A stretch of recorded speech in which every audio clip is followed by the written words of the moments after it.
I'm Chris Jakimick, and I live in Las Vegas, Nevada. Throughout my military career, I spent the bulk of my career out in Las Vegas. It was the first job I had as I was protecting some sensitive resources out there at Nellis. I would deploy to Kuwait early on in my military career with a larger weaponry system to support Operation Southern Watch. And then from 2003 to 2006, I was part of the emerging drone mission for the United States Air Force and Department of Defense. We were fighting the wars in Iraq and Afghanistan from our backyard.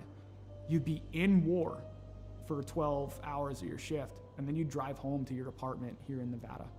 So psychologically, it was very odd. Like, you felt you were in the combat zone every day because you were seeing it on the screens and it was that important, but I don't know what it did to the human psyche at the time.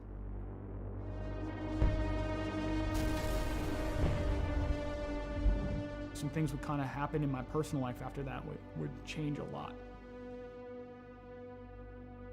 When Adam joined the Marine Corps, it was a natural fit. Anybody who joins the military, especially after 9/11 happened, you're looking for that purpose. I think that's why he made the choice. It's like, let me go be a Marine. He was in between Fallujah and Ramadi during the heaviest parts of the fighting of the Iraq conflict. I mean, you hear guys like Jocko and everything talk about like the triangle of death. My brother was dead set in the middle of the triangle of death with a Marine unit.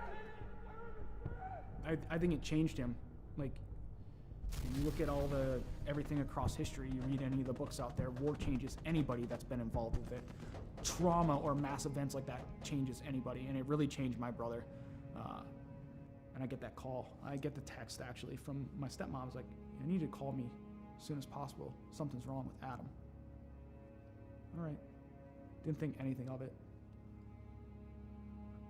And I'm about to pull off the highway to go celebrate and have some pizza with my classmates, and she's like, Adam's dead. Adam's dead. He had died by suicide that day, 25th of July, 2017. And it changed my world forever. I think that was the first time I saw or heard someone broken through the phone. There was a time where I was concerned that he wasn't going to make it.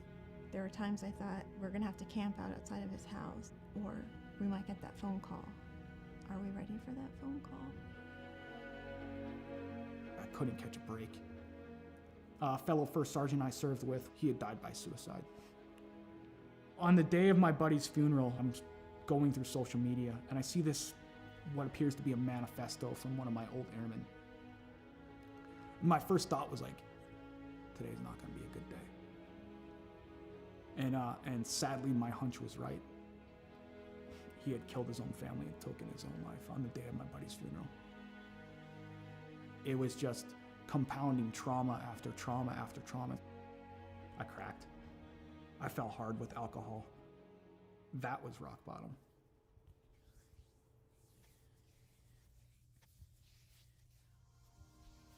I first heard about Mission 22 just by like surfing the internet and looking on there and seeing some of the programs that they had available.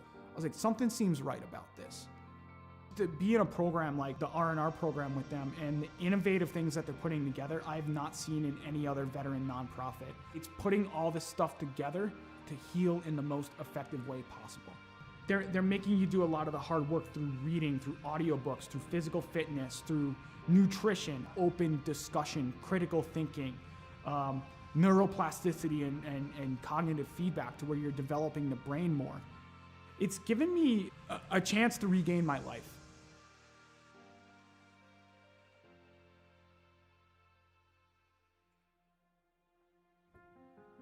Cycling's been a big part of my recovery. Is around the time I retired, a little over a year ago, I set forth, I was like, let me set this goal to ride 2,020 miles in 2020 for another veteran nonprofit that supports Gold Star families and those lost either to accident or to suicide. Every time I got on that bike, I was like, you know what? There's a name, there's a dash that I'm gonna honor today. Not the dates on the gravestone. It's like, I'm gonna honor that life. So it gave me purpose. And it just became like a release for me to where the pedals would spin and I would get out of my head for a little bit. physically I was starting to feel better. I could see the improvements, and I've tracked my data over the past year, and it's phenomenal on the growth that I've had on a bike. He's just on a mission and is relentless about it. You know, every day he pushes it. From the loss of his brother and a number of different trauma that he had gone through in his life, it was absolutely critical for him to find something that he could sink his teeth into. I think he's taken the ball and run with it with Mission 22, especially the R&R, the recovery and resilience part. I think it makes him stronger in the person that he is today. I don't know why I fell on the bike. It was just like, okay, it called to me, and then I kept going. So you know that scene from Forrest Gump where he just starts running one day and it ends up in Monument Valley in Utah? He's like, I'm tired, I think I'll go home now. I'm not tired yet. I'm not ready to throw the towel in like Forrest Gump did. I'm getting on that bike and I'm keeping on going because there's something about it. There's something about just getting out in nature, having that breeze in your face and seeing some of the beautiful landscape here in Las Vegas where it takes you away from the stressors and the challenges of the world for a little bit. And you can just appreciate the beauty that is out there and be in the moment.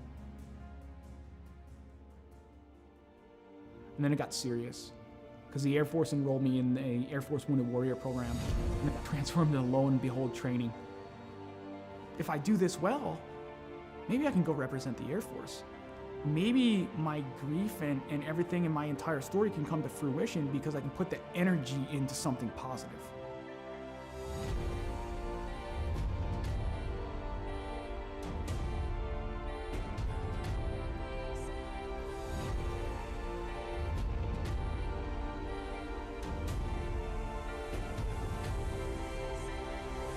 If I made the team, I'd just be overwhelmed with emotion. I suffered a lot of my trauma because of my military service.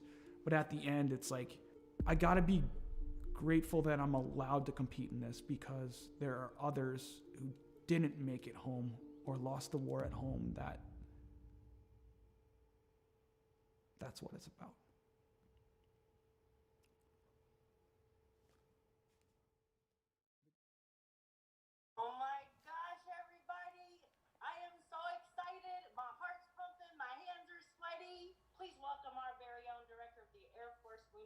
Program, Colonel Rich Obert. Over to you, sir. Welcome, warriors and athletes. Today we're going to announce the 2021 Air Force Team for Warrior Games. The selection was difficult as there were many hardworking and deserving individuals, and the work and dedication was apparent by all. I know the suspense is killing you, so I'll turn it back over to Marcia. Good luck to each of you. Back to you, Marcia. All right, thank you, sir. Starting us out from Air Education and Training Command, Major Daniel, Lieutenant Dan Cariña. Yes, yes, yes. Air Combat Command, out of Texas, Master Sergeant Nicole Nikki Favuza. From Valdosta, Georgia, Technical Sergeant Retired Antonio Del Vecchio. From East Liberty, Ohio, Airman Retired Pete Murphy.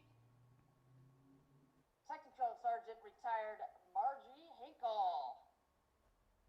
And coming up next, former pole vaulter, that is very similar to Blaze Velarde, coming to you from Las Vegas, Nevada, Master Sergeant Retired Chris Jackamek.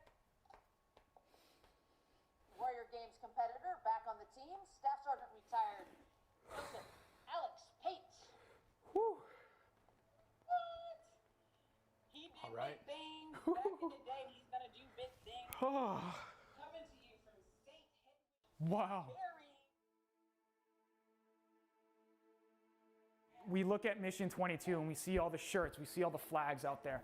I don't think enough of the people understand how big the programs actually are and how that is actually in there. And like, I'm a benefactor from the donations of these private donors that are there to allow me to live life, to improve life for not only myself, but for friends, for fellow veterans, for my children, for my girlfriend, for my family, is to be that, to say, you know what? We can keep going at the end of the day. We can keep going, no matter how hard it gets. no matter how difficult life becomes, we can keep going.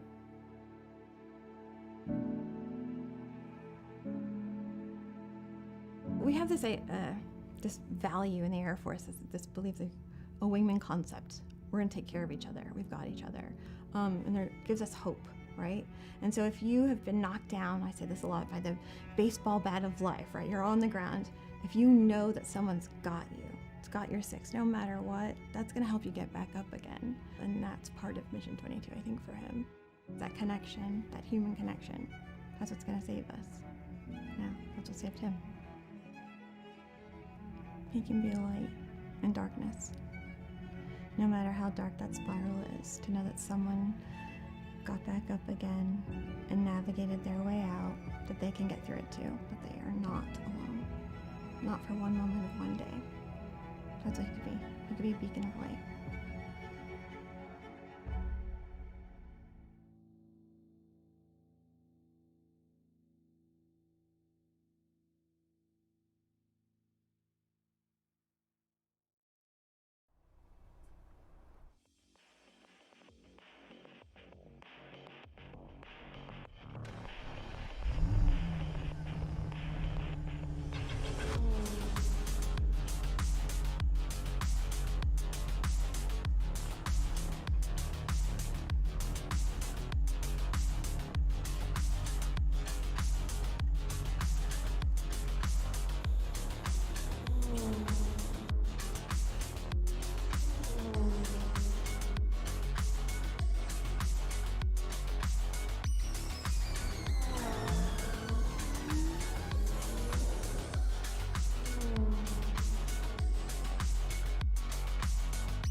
Welcome to the stream. It is Thursday night. That means we're back with North American Dirt Track Racing Association. We are at Weedsport for the season finale. We're going to have a 60-lap feature to settle this.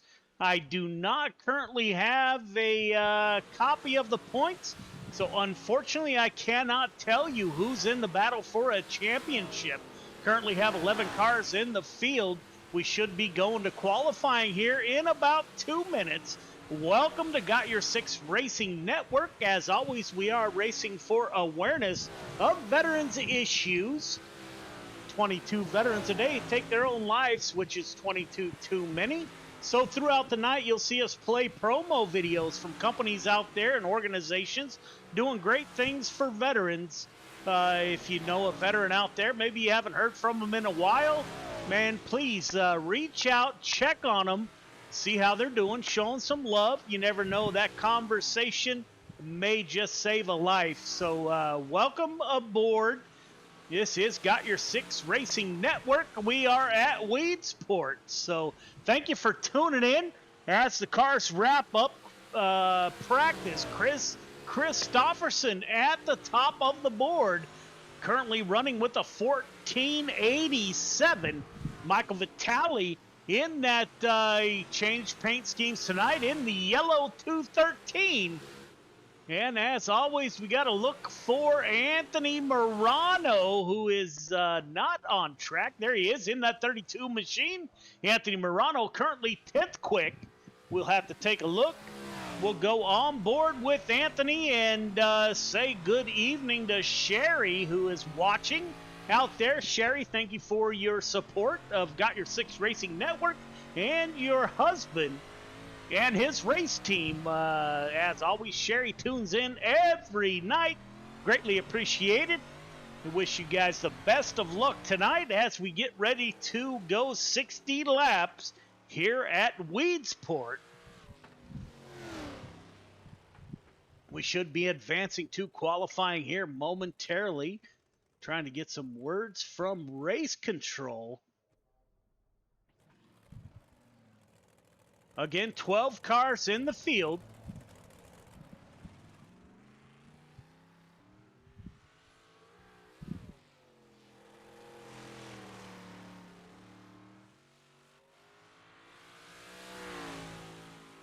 Anthony Morano's been on a tear. He's won, I know he won a matinee race earlier this week in the Coast to Coast Racing League in a limited 358 modified. My apologies.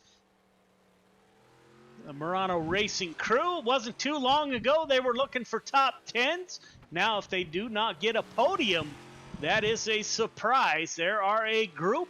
Again, they have Gears Unlimited on board. Gears Unlimited, a great supporter of NADTRA, and they also support many drivers out there. So I'd like to thank Billy Roberts and the great folks at Gears Unlimited.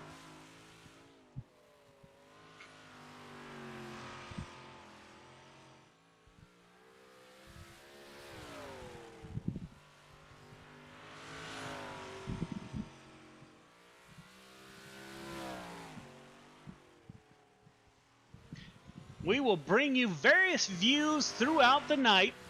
We will do our best. If you're out there and you're tuning in for the first time, welcome aboard. If you're coming back, greatly appreciate you coming back. We're getting ready for the finale of the NADTRA season tonight. It is the Empire States Nationals. So a champion will be crowned. Again, my apologies. I do not have the current points, so I cannot tell you who is leading or who is where in the points. Anthony Morano has gone off track. Now Garrett Zimmer in the Zimmer Gaming Productions machine is out on track.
We will be advancing to qualifying in 1 minute. 32 cars still out on the track.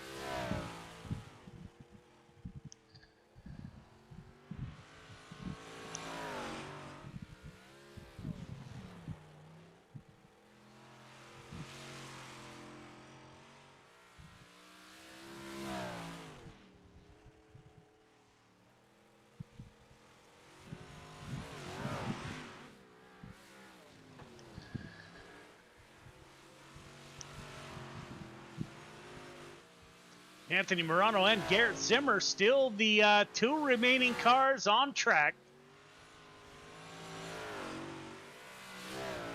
Looks like the checkered flag is out. Clay Christopherson in that 51 car with a 14.87. He will be your fastest in practice, followed by Michael Vitale.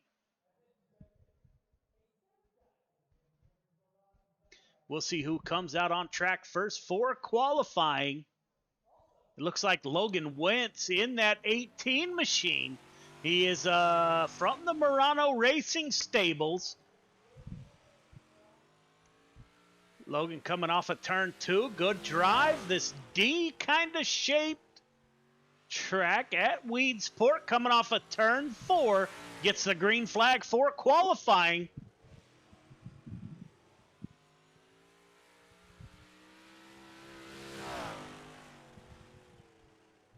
Coming off a turn 4 for his first time lap. Looks like we got a number of cars out on the track. Anthony Vitale Jr. in the 21. Logan Wentz to the top of the board in the 18 machine with a 15:45. We are following along with the 21 of Anthony Anthony Vitale Jr. to the top of the board. Now Michael Vitale takes over the lead in that 213. As always, got to thank Michael for his service to our country in the United States Air Force as a power production specialist. In that 213 machine, he's at the top of the board. Clay Christopherson in the 51, trying to move up one spot. Clay Christopherson at a 15:31, so he's close, coming off a turn 4. Can't close the deal, Christopherson. Billy Roberts in the 99. The Gears Unlimited entry, currently with the 15:31, good enough for third quick. Coming off a turn 4 for his second lap. Can he make it happen? No, sir. Billy Roberts will remain third quick. Austin Baker in the 09. 09 has been quick throughout the past few weeks. Dylan DeWert Jr. moves up to P5. Billy Roberts on his second lap. The 99 car captures your quick time with a 15:28. Now Austin Baker in the 09. We were riding along with the 09. He will take the pole with a 15:25. So Austin Baker, Billy Roberts, Michael Vitale, Clay Christopherson, Anthony Vitale Jr. are your top 5. Keaton Holder in that 97 machine. He's run into some bad luck the last few nights, or last few weeks, my apologies.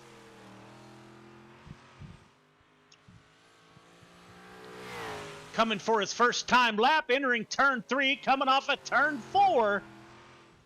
Towards the flag stand, where will the 97 line up?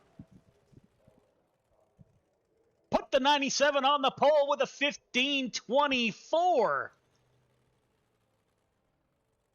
Austin Baker just winding up P3. Dylan DeWert, Keaton Holder. The 97 car has ran into some bad luck the last few weeks. The car has been super fast. Again, these are open set 358 modifieds. Keaton Holder in that 97 car. He's not going to get much better than quick time tonight here at Weedsport. He will roll off on the front row. He's got caught up in a lot of incidents over the past few weeks. So we will see how this plays out. As everyone has qualified, we're getting ready to go heat racing here at Weedsport.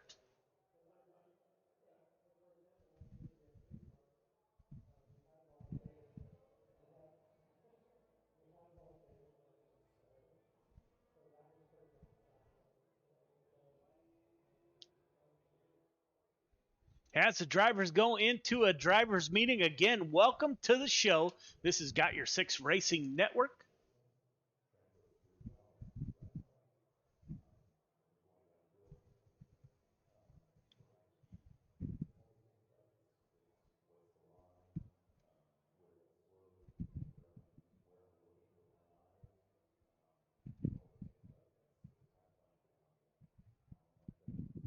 Trying to answer messages here. My apologies.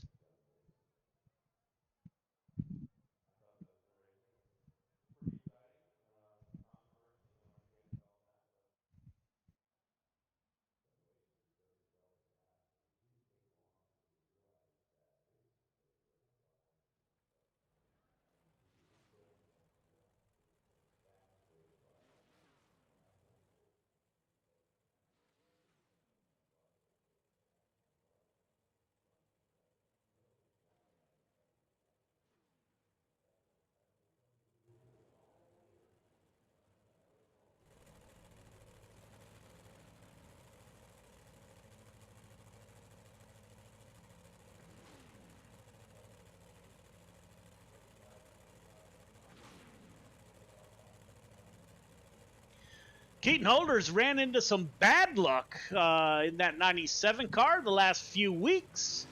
He's got Austin Baker to his outside. We're not used to seeing that 213 car in the yellow color on the inside of row number 2. And we know that 21 of Anthony Vitale Jr. has been super quick. So here we go. We got 8 laps to get it done. Everyone battling for their starting position in the 60-lap feature.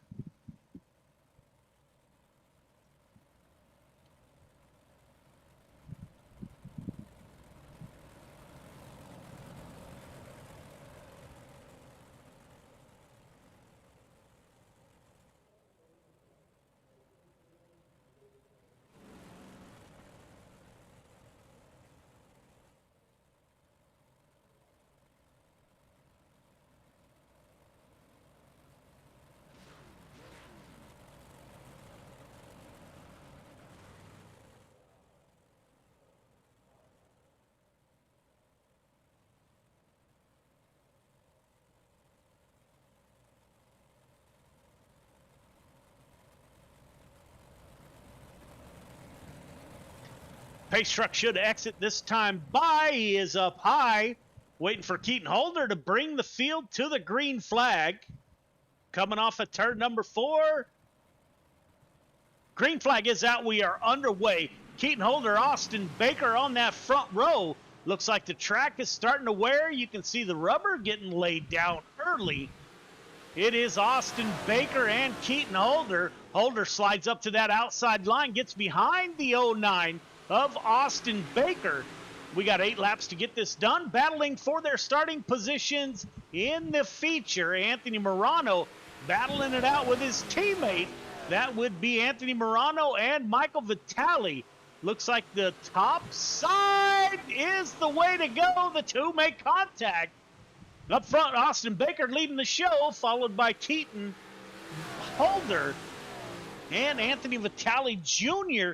Currently in P number 3 will go on board for a lap around Weedsport.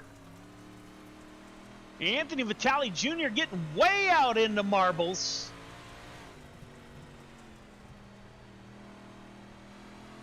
Gets a good run in turn number 3. Michael Vitale settles it with his teammate Anthony Morano. He moves into P4. Now Morano's going to be under attack from the 4 car of Randall Dixon. Will go on board with the 4 car of Dixon as he tries to close in. Working lap 6 of 8, so we are closing in. Carrying the front tire through 3 and 4. Or left front, my apologies. Go on board with 3rd place, the 21 car of Anthony Vitale Jr. You can see Austin Baker working that high-low line.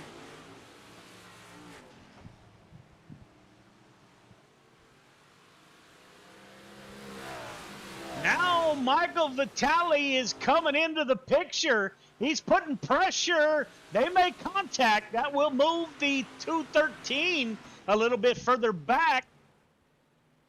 Baker, Vitale Jr., Holder, Vitale are your top 4.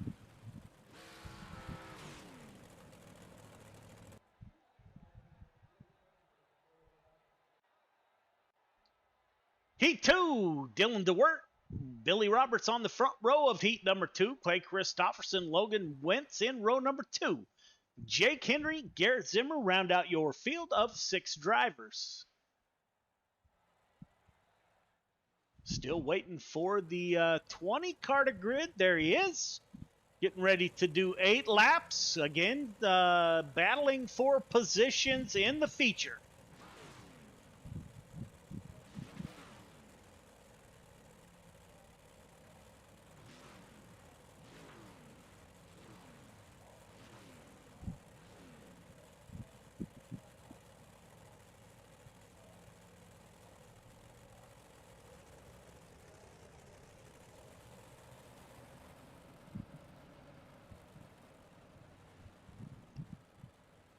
Billy Roberts to the outside, the 99 car. We've seen a drastic improvement in his finishes over the past few months, as is the Murano Racing crew. They have started to move up. Logan Wentz on the outside of row number 2 is the first of the Murano Racing crew in this event. Clay Christopherson, last I checked, he was near the top of the board. So we will see how this goes. Dylan DeWert Jr. had a great week last week. The VMR wraps on board FTM machine.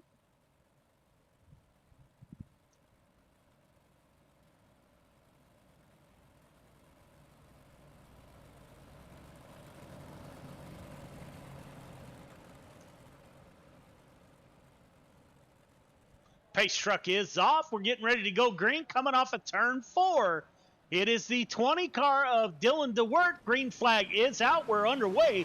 Great jump on that outside by the 99 machine. Billy Roberts up high. 20 car of DeWert down low. Clay Christopherson falls into P3.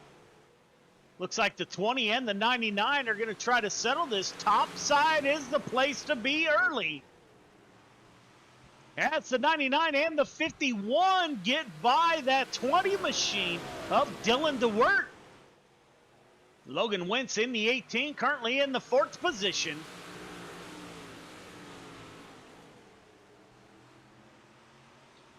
Again, these are open setups, so no fixed setups. It depends on how your setup is put together, on whether you run low or high, how long you're good. We are nose to bumper here in heat number 2.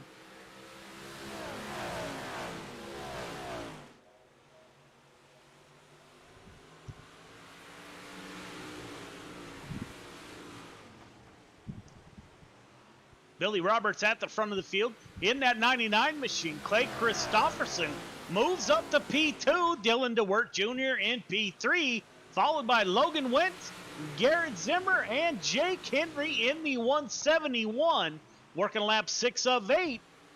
The 51 went down low. That may cost him, as the 20 is working that outside. Gets a good run off at turn 4. They are side by side at the line. Clay Christopherson goes down low, loses a position, put the 20 car into P2. Clay Christopherson in P3, Wentz in P4, coming to 1 to go. Billy Roberts, the 99, takes the white flag. Dylan DeWert in P2, Clay Christopherson in 3. Logan Wentz in P4. We are nose to tail coming off of turn 4. 20 car dives down low. Dylan DeWert makes the pass at the line. Billy Roberts P2, Clay Christopherson, and Logan Wentz round out your top 4. We will go into 5 minutes of warm-up, so we will be right back. History repeats itself. History is always happening over and over again. So one of the ways to stop a theme, one of the ways to stop something from reoccurring is to first of all admit it.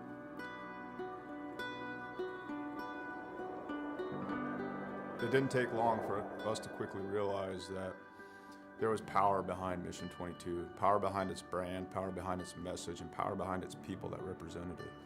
All right, my friends, day 19 of 22, the 22-day push-up challenge. Day 19 means 418 men and women have possibly committed suicide in the last 19 days. I went and looked up my ship, the USS Rushmore. More people who have killed themselves by now than ever served on our ship at one time in just 19 days. 19, 20, 21. One more. Y'all ready for the last one? Yeah, Mission 22 has become a decentralized nationwide effort to show love, to raise money, to be available for other warriors, to be able to be a point of contact, to let the warriors know, but also for warriors to let other warriors know that there is a community. You're not alone. This isn't happening in silence. You're not forgotten. You know, we brought 4 veterans from all different parts of the United States and brought them together to hike through the state of Oregon. May God bless you on your journey. Thank you for serving our country and for being willing to go on this walk. I'm praying you feel peace and strength with each mile. You know, on this hike, some folks found God, some folks remained sober, some folks lost a significant amount of weight to be able to participate. And not so much just a healing walk for us as warriors, but for us to contribute to other people's healing. You know, this hike, we raised $12,000 for endobiogeny. Some of the folks on this hike, you know, they're going to be volunteers for this treatment. And I couldn't be more pleased and more proud, because it was difficult. We had a lot of struggles.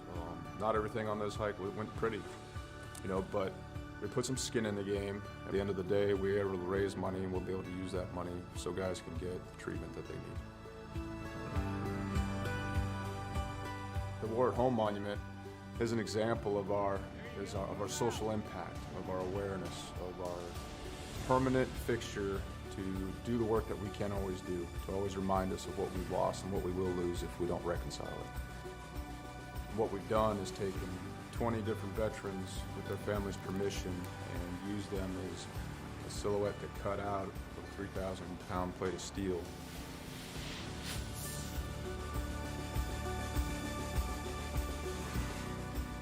These warriors are placed in a V, and this is to show the size of the problem. This is to show the empty space they leave behind. And it's also to be a constant reminder of what happens when we don't listen to the stories of the warriors that fought in our name.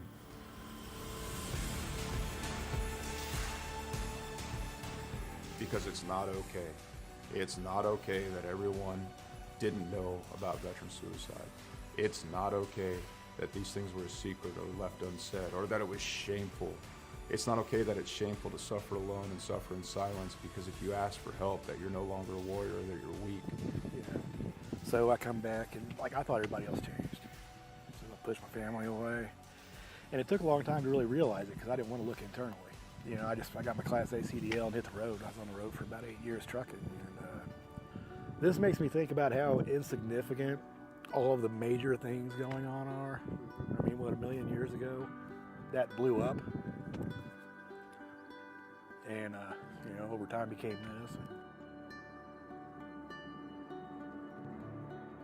Whether it's hiking mountains or building monuments, it takes a community to heal a warrior. Warriors didn't get damaged and didn't become separated from the sunlight of the spirit on their own. It happened in the name of this nation. We can change the way we think about war, how we think about warriors, how we think about ourselves, and what we think we're going to do in the American community. We can do it now. We can do it here. And there's going to be another generation of warriors coming. We can set the tone to create a culture that grabs them up and loves them and smothers them in resources and opportunity right now.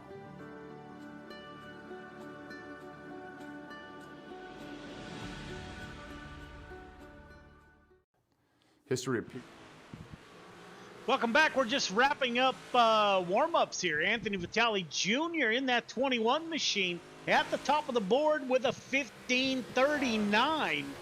Clay Christopherson in P2. Dylan DeWert Jr. in 3. Logan Wentz, Austin Baker round out your top 5.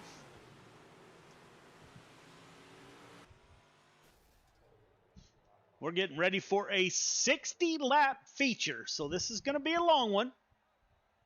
Billy Roberts, Anthony Vitale Jr. on the front row for your feature, followed by Dylan DeWert Jr., Austin Baker in row 2, Keaton Holder, Clay Christopherson in 3, Michael Vitale, Logan Wentz in row number 4, Anthony Morano, Garrett Zimmer in row number 5, Randall Dixon and Jake Henry in row number 6.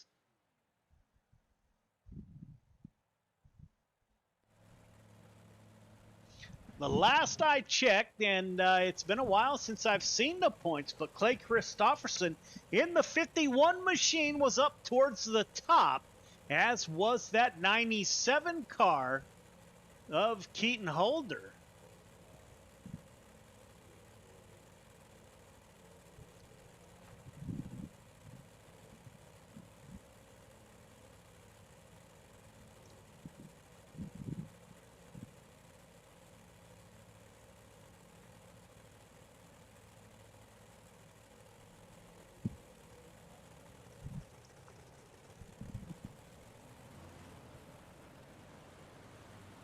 Billy Roberts in the 99 machine will roll off on the pole.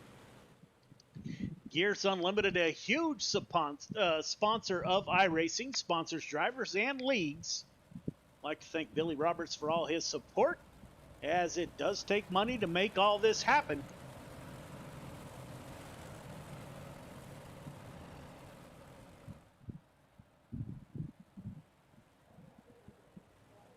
Should get the one to go this time by. We saw the 21 last week in Gears Unlimited Friday Night Lights. Put on a heck of a show. Brought home that 21 machine in P2, I believe.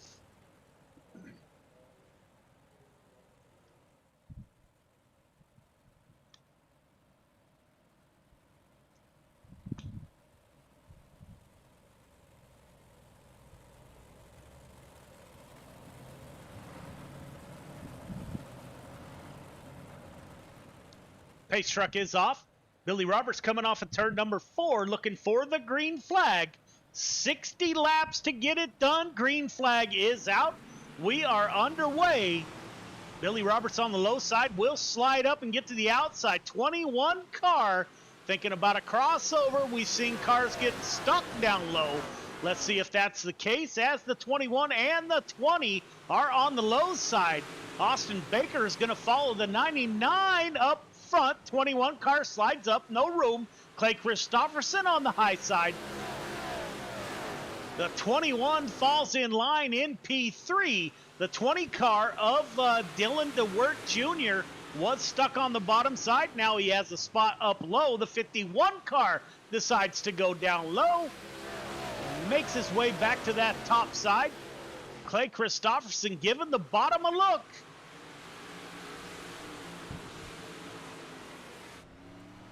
Go on board with Clay Christopherson, currently running in P4. Running the bottom here in this D-shaped dirt track. Off the throttle, you can hear him working the throttle, working the steering wheel. Austin Baker getting by on that top side. We will take a look at how close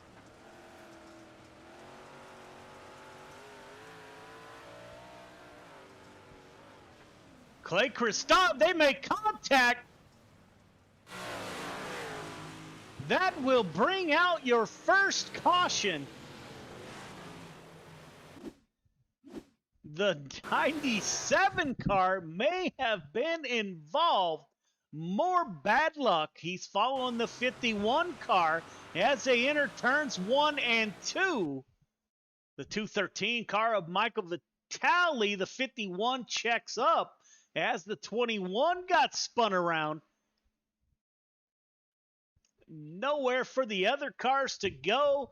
Christopherson, the 97 car, involved.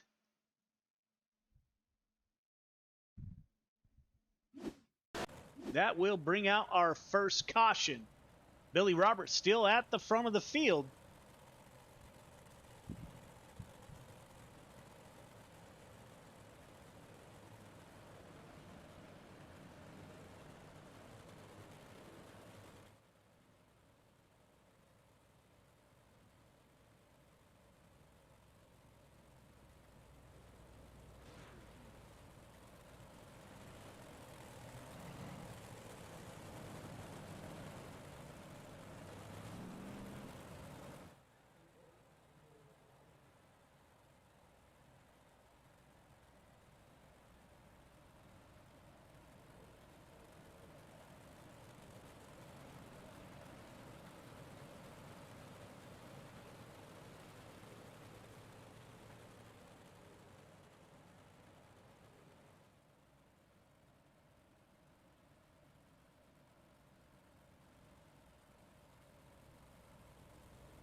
Billy Roberts on the pole still. We will go 2 by 2 for the restart. Austin Baker on the outside. 51 of Clay Christopherson. He was up there in the points. That was a horrible restart.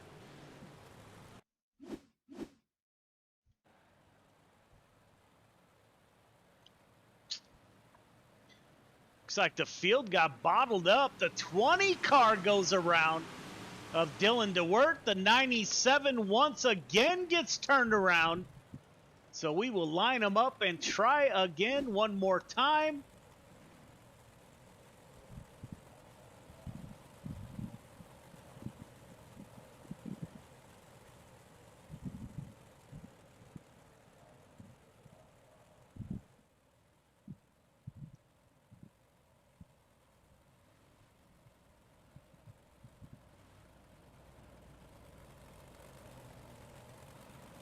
Looks like they're giving the lead to the 09 of Austin Baker.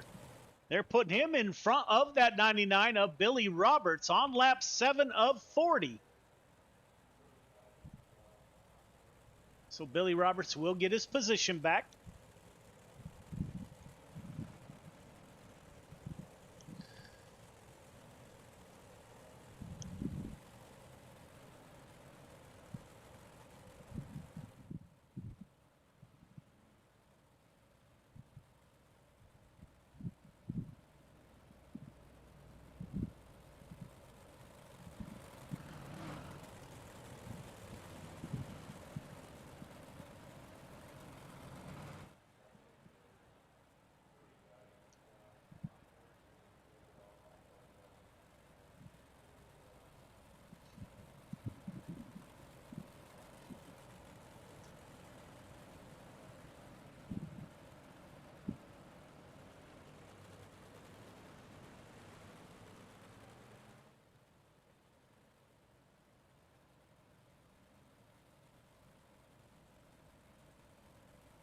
Looks like we are only running 40 laps tonight, not 60 as advertised. Just notice that on the ticker at the top left of your screen. So 60 laps advertised. We are running 40. Billy Roberts in the 99 with a great start. That 21 of Anthony Vitale Jr. On the inside, the 9 car, they make contact. Over goes the 9 car. Somehow everybody misses the 9 car. What a deal that was. We'll take a look as the 21 was running below the 9 car. Looks like the 9 car is going to check up for the 99. The 21 car is down low with a good run sliding up high. They make contact.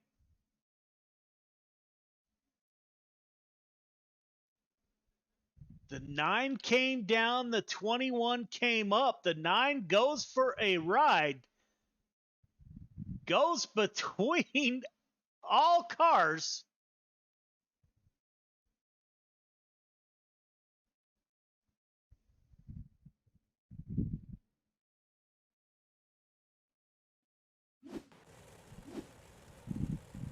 Cars are waiting for the pace truck to get the field gathered back up. Billy Roberts still at the front of the field as he now woes up. We are working lap 9 of 40.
Clay Christopherson in the 51 car. 97 gets into the outside fence. Clay Christopherson makes contact. Those two were battling out for a points lead not long ago. We caught it live. We will take a look. They are having some bad luck. They are in the back of the field. That is the 51 behind the 97 gets into the outside wall. 171 gets into the inside wall. Your 2 points leaders wind up making contact in between turns 3 and 4. Keaton Holder goes to the pits for most likely a quick repair. Meanwhile, Billy Roberts still at the front of the field on lap 12 of 40.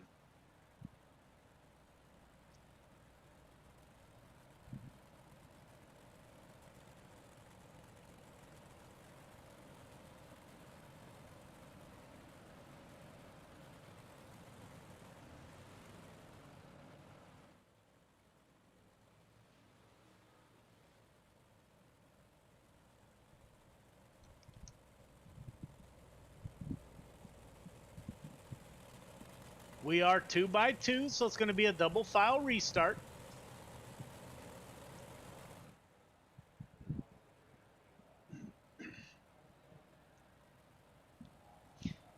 Pace truck should exit next time by. Yes, sir. Lights are off on the pace truck, getting ready to go green.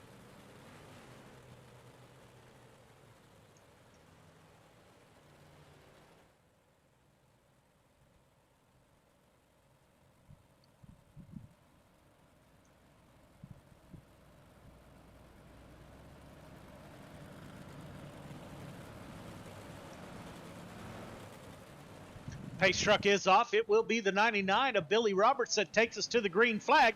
99 with a great start on that bottom side. Finds the top side as quick as he can. The 20 car this time, Dylan DeWert stays down low. Michael Vitale, he's looking on the high side, trying to get by that 20 machine. Yeah, the 20 squeaks in. He will move into P2. Decides to dive back down low.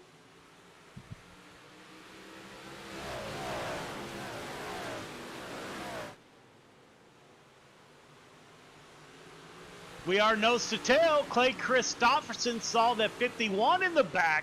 Currently run the bottom, as is the 32 of Anthony Morano. Those are the only 2 cars running that bottom side.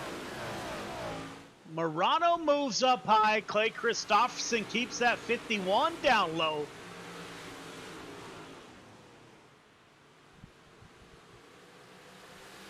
Working lap 16 of 40, not quite halfway home yet.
Billy Roberts still at the front of the field in that 99 machine.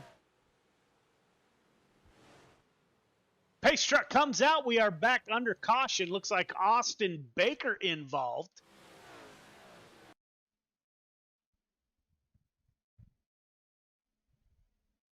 In that 09 machine, he's running the top side, jumps the cushion there a little bit. Coming off of turn 4.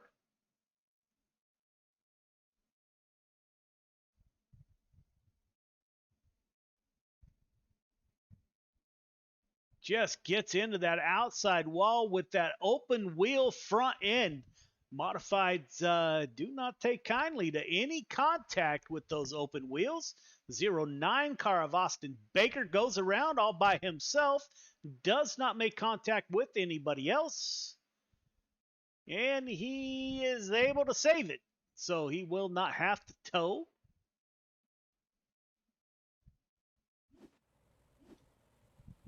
Billy Roberts has led from the drop of the green flag in that 99 machine. He started the race on the outside of pole, the 20 car in P2. He moved up one since the start. Anthony Vitale Jr. started on the outside of pole. He moved back one. So we will see. Currently working lap 23 of 40.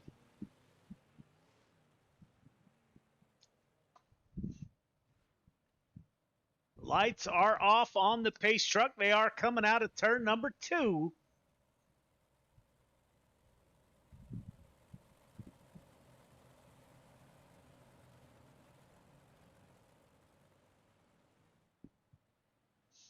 Billy Roberts on the inside. Great start. 21 car. He jumps up underneath the 99. Billy Roberts gets into the outside wall. We got a mess in the front of the field. Billy Roberts, Anthony Vitale Jr. makes a great move at the flag. That is worth another look.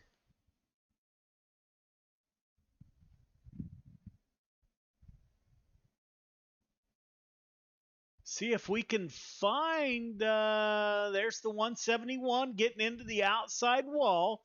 We'll go with the 99 of Roberts. The 213 slid in. Let's back this up a little bit and see how all this started. 21 car down low.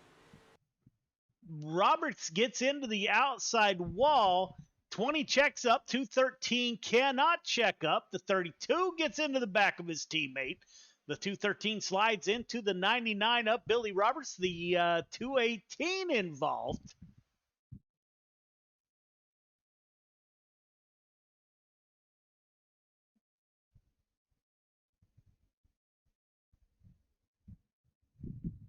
That will give the lead over to the 21 car.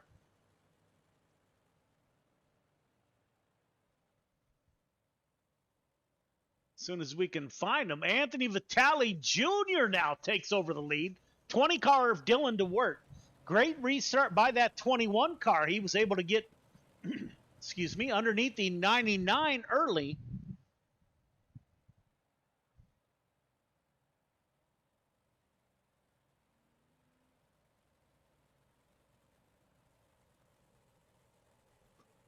Hold on just a second. Billy Roberts, is he getting that lead back? It appears that the 99 car will get his lead back.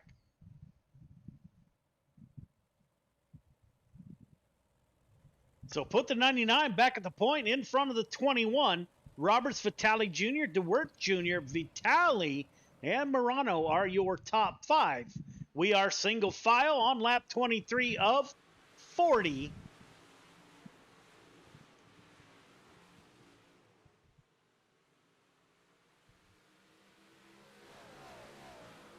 .171 of Jake Henry trying to come through the field. 97 car of Keaton Holder gets into the back of the 171. Slide job coming from the 97. Crossover from the 171. We'll go on board with Keaton Holder as he's battling it out with the 171 of Jake Henry. Way off the throttle. See his hands busy on the steering wheel. Looks like the top of the field is nose to tail.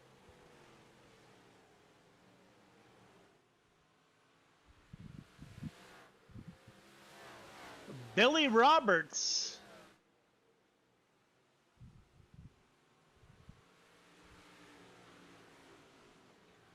Looks like they're scoring Billy Roberts, according to SDK, 1 lap down. If that is the case, he just got his lap back as the 4 car of Randall Dixon was caught up in an accident. Looks like he is by himself. Oh, Keaton Holder gets into the outside wall. No place for the 4 to go. Those two make contact.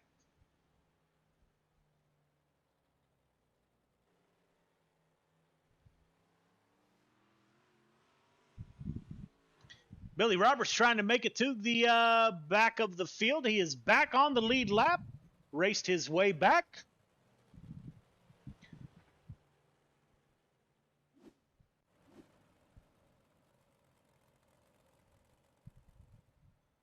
Working lap 27 of 40, so plenty of time for the 99 to work his way back up towards the point.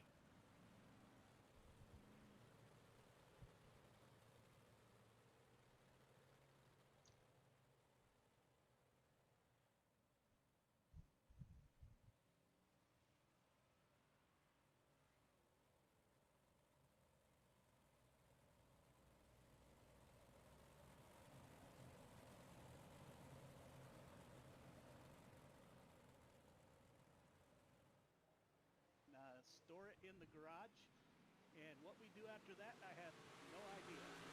Again, the first meeting is November 5th, so we won't be able to get a number until then.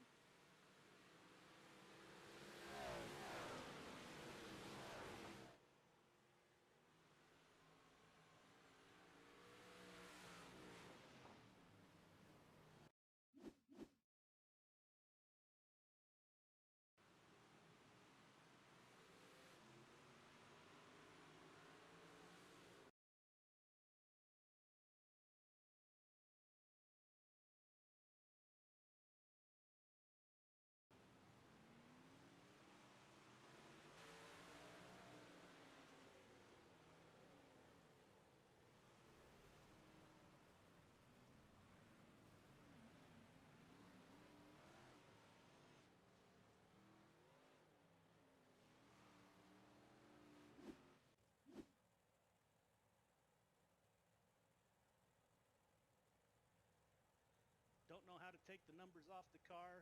Right now, all we have is questions, but nonetheless, we're going racing, and this is the beginning of a journey, and I thought I would document it here on the page and bring you along. So hope you tune in throughout this journey. Hopefully in February, we're turning our first lap. So greatly appreciate you tuning in, and please stay with us. If you like what we got going on, please give us a like or yeah, keep coming back, and we'll see. We got a GoPro that'll go in the car. Again, never been on a dirt track, not a single lap in my life, so this is going to be different. Super excited. I've wanted to do it for a long time. My wife gave the thumbs up, so yeah, we're headed out of here in 2 days to head down to Atascadero, California, and pick up this 2021 Dwarf car. It's an M&M chassis. Again, it has 35 laps on the Anthony Vitale Jr. at the front of the field in that 21. DeWert, Morano, Zimmer, Henry, your top 5.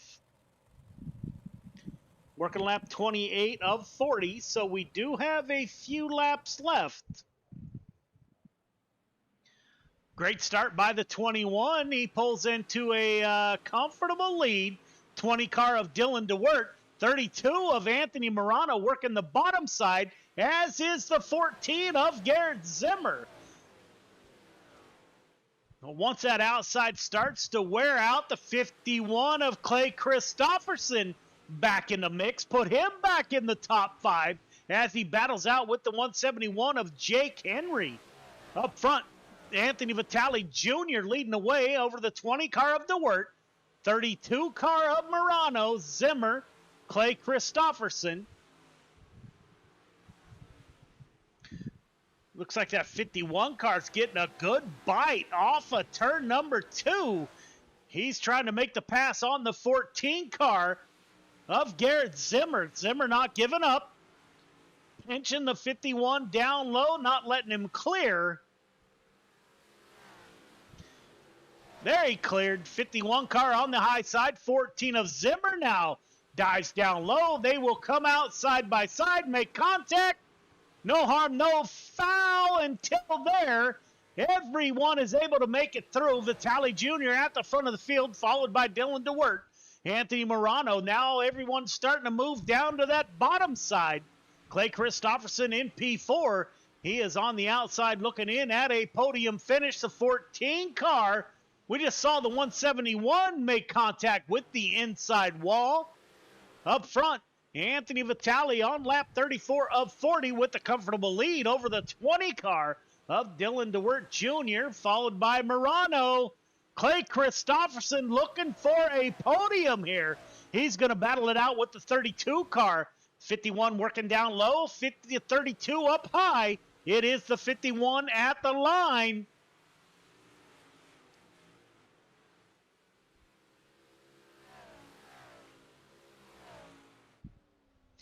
Go on board with the 51. You can hear him way off the throttle, down in the slick. Gets a good drive off, leaves the top side open.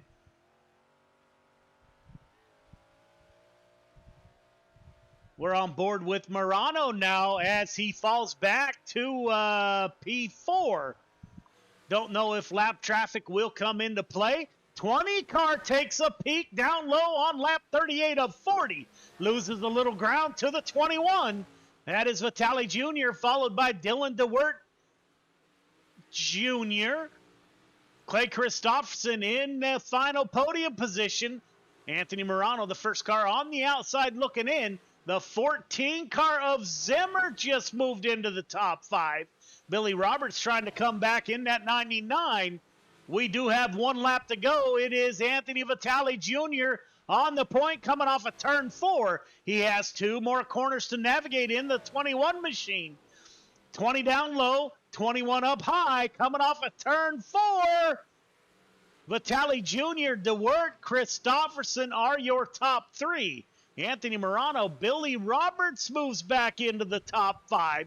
He's able to make the pass on the 14 car of Garrett Zimmer, followed by Wentz, Vitale, Henry Dixon, Baker, and Holder is your finishing order.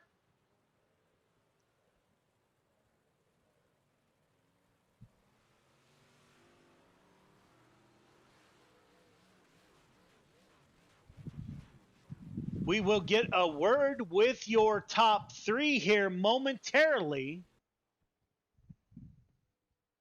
as the fireworks go off. Anthony Vitale Jr., Dylan DeWert Jr., Clay Christopherson, Morano, Billy Roberts are your top 5. As the 171 tumbles into the screen there, Zimmer, Wentz, Vitale, Henry Dixon rounds out your top 10.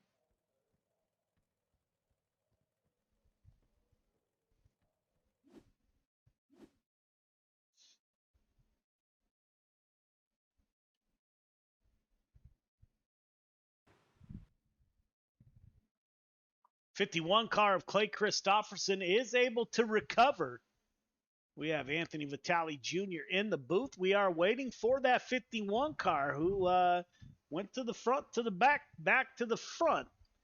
Was on the outside looking in at a podium for quite a while. Again, I do not have the points in front of me, but I am going to assume that the '51 car may take home a championship here.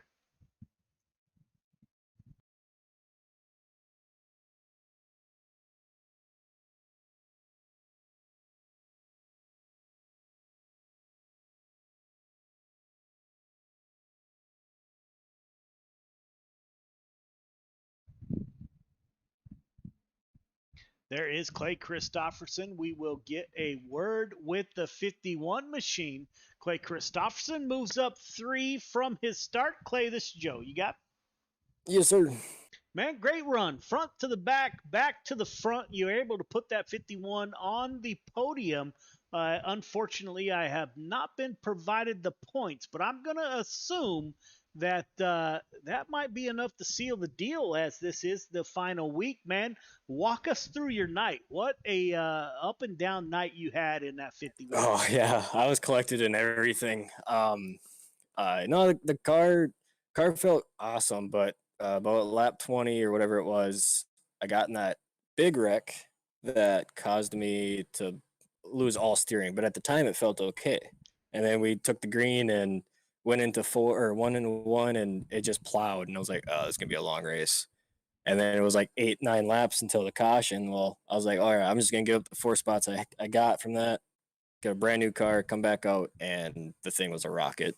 I could stick it to the bottom, and it was gone. So, do you think you have anything for the leaders? Should we have gone extra laps? As again, you worked from the front all the way to the back. You worked your way back up to a podium. Do you think you had anything for those cats if we extended it? I noticed tonight we went 40 laps. It was scheduled for 60. So, do you think you had anything? I think I had the car for it. I was catching them a little bit every lap, and I was running a little bit different line than them. They were running the high, but I found 3 and 4 high, and I could run pretty good on the bottom too. With 3-4 high, and I was running way low on 1 and 2, and getting a really good run off because that high side was getting pretty used up. Yeah, man, a great run by the 51. Again, I wish I could congratulate you, but I'm just not sure yet. But as always, it is a pleasure to watch that 51 run. Again, you worked your way back from adversity and finished on the podium. Who do you want to thank for your drive to a P3 finish? FTM for sure, for letting me on the team, and then Swan Speed Shops. I mean, the setups are rockets. His setups for slick it's like driving on tacky the whole time. All right, man. So that's it for us. So this is the season. I'm not sure what's to come. We do have a big announcement, or Top Tier has a big announcement following this race. So hopefully you tune in for that, man. Great night. If I don't see you tomorrow night, I wish you a great weekend. You as well, man. Thank you again for everything you put on, and I'm actually going to go watch the race right now. Awesome, man. Congratulations. Thank you. Anthony Vitale Jr. in the 21 machine. He moves up from outside pole, is able to capture a victory. Anthony, this is Joe. You got me? Yes, sir. Man, great run in that 21 machine once again. Walk us through your night. It was kind of rough with all the cautions. Walk us through your night in that 21 machine. What was your strategy? You were on the high side. We had a couple cars dive down low, but was your strategy just to stick to the high side? Yeah, my setup was definitely for high side. I was hoping, I'm kind of glad that it was only a 40-lap race and not a 60-lap, because I don't think there was much left of that top side. But it was just more or less just being smooth. A lot of those restarts, a lot of cars were getting tangled on. I know I got into it with the 9 car going through 1 and 2. You know, nothing intentional there, but I think it was just kind of a racing thing. He was coming down, I was sliding up. It was just kind of met in the middle there. Yeah, man, it's another great run. I enjoyed watching you last week, and here you are again. Love the red, white, and blue suit inside that 21 machine, by the way. Who do you want to thank for your drive to victory lane? I'll thank everyone first on the Vitale Motorsports team. I'll thank everyone on the Murano Racing team. You, Joe, for putting these on. Natra, this has been real fun. Yeah, man. Hopefully we see you tomorrow night. If not, I wish you a great weekend, man. And congratulations. Way to end the season on a high note. And hopefully we talk again. Yes, sir. Have a good one. All right, man. You too. So there you go, ladies and gentlemen. There is the North American Dirt Track Racing Association season finale. 21 car of Anthony Vitale moves up 1 from the outside of the front row to capture the victory. Your biggest mover of the night was Anthony Murano in that 32 machine. He moves up 5 from his start. Again, thank you all for your support throughout the season. We will be back on air tomorrow night right here at Got Your Six Racing Network for Gears Unlimited Friday Night Lights, 358 Modifieds, followed by Limited Late Models, and we'll close out tonight with 305 Sprint Cars at Kokomo. So thank you all for tuning in, and until next time, we'll see ya.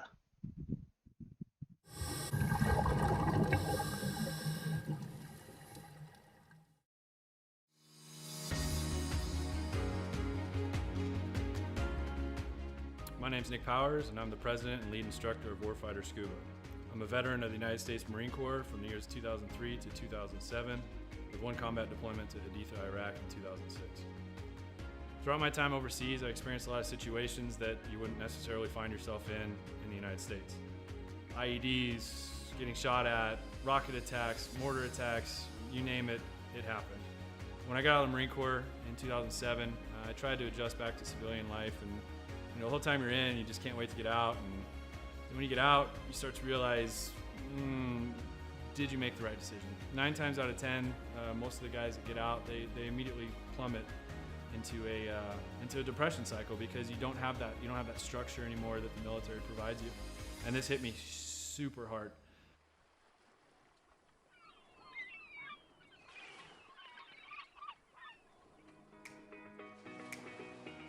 We moved to one of the #1 top dive destinations in the entire world, and I figured I'd start getting back into scuba diving. And after the first couple dives, I realized how peaceful it was underwater and how none of my problems followed me. You're just there in the present moment. I had the idea for Warfighter Scuba, and I kind of hinted at it, and they said, "You go for it." And that's basically how Warfighter Scuba was born.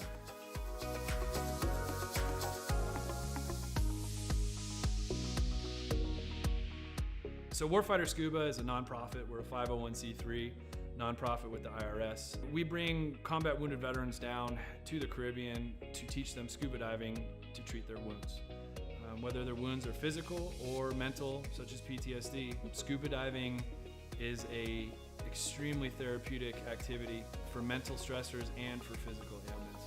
Mentally, as soon as you go underwater, your body just reacts. It's not normal. You're not meant to breathe underwater.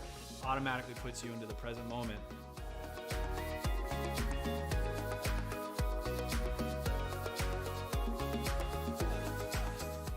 You have nothing but peace and calm. This ability to separate yourself from reality really allows veterans to find out what their trigger mechanism might be for their particular mental stressors.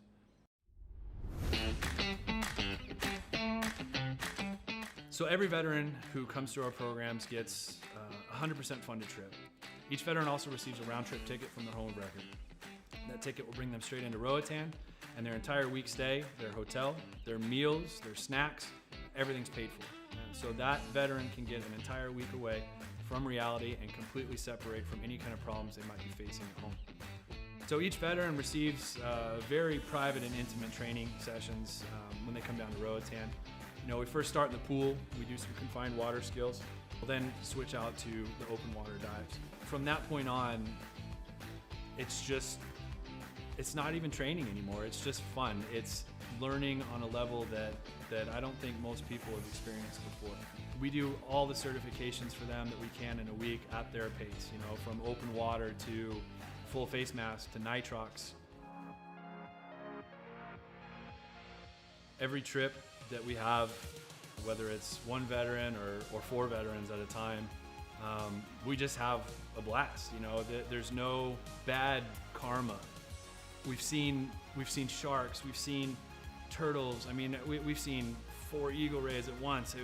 Just the things that happen when we're in the water together are truly, they're just unbelievable. The dedication that these vets have now to scuba diving and to wanting to come back and to help other veterans experience what they've experienced. It hits me in the heart more than most things have ever hit me in my heart. It's truly an honor to take these heroes into the water. It's really cool to see the transformation that happens to them you know, from being, oh my gosh, you know, I don't know if I'm gonna be able to do this.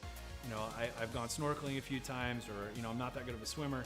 And the funny thing about scuba is none of that matters. You know, you're completely weightless in the water. You could come down and have zero experience in the water and be one of the better scuba divers out there.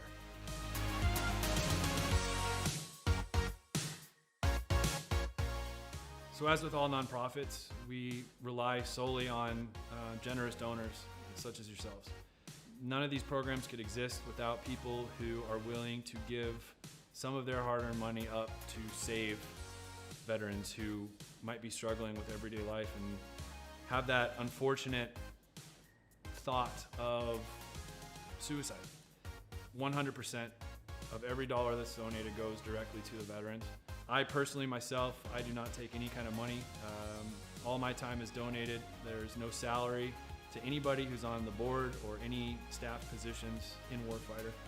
Donations can be made on our website at www.warfighterscuba.org. And remember, every donation is 100% tax deductible.